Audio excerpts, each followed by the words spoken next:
এ commander, হ্যাঁ হাবু ভাই বলো। মোর মনটা এক্সের খারাপ। কেন, কি হয়েছে?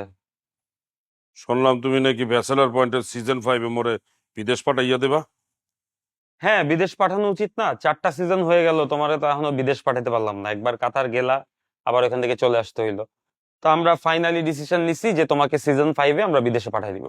না, মুই বিদেশ যাব না। কেন? আমরা তো সবসময় দেখাইছি যে হাবু ভাই বিদেশে যাইতে চায়, হাবু ভাইয়ের স্বপ্ন বিদেশে যাওয়া। তুমিও তো বলছো যে আমাকে বিদেশে পাঠায় দাও, এখন কি প্রবলেম? মুই বিদেশ চলে গেলে সিজন 5-এ তো মোর পাট কমে যাবে, দর্শক মোরে বুঝলে দেবে, তারা তো মোরে আর ভালোবাসবে না। আরে হাবু ভাই, আমরা যদি সিজন 5-এ তোমাকে বিদেশে পাঠায় দেই, তাহলে তোমার পোর্শন শুট করতে আমরা বিদেশে যাব।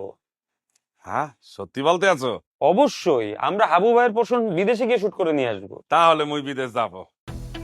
আর শোনো, আমার মনে হয় কি, সিজন 5 যে শুরু করবা, প্রথম পার্ট গুলাই বিদেশে করা উচিত। না না, প্রথম পার্ট বিদেশে করা যাবে না। দেখি কবে যাওয়া যায়। না, যদি তা না করো তাহলে মুই কিন্তু 3-4টা দেশে যাব। মোর খুব ইচ্ছা মালয়েশিয়া, কাতার, দুবাই আর আমেরিকা যাব। তুমি একটু আগে বললা বিদেশে যাবা না। এখন মুই বিদেশ যাব।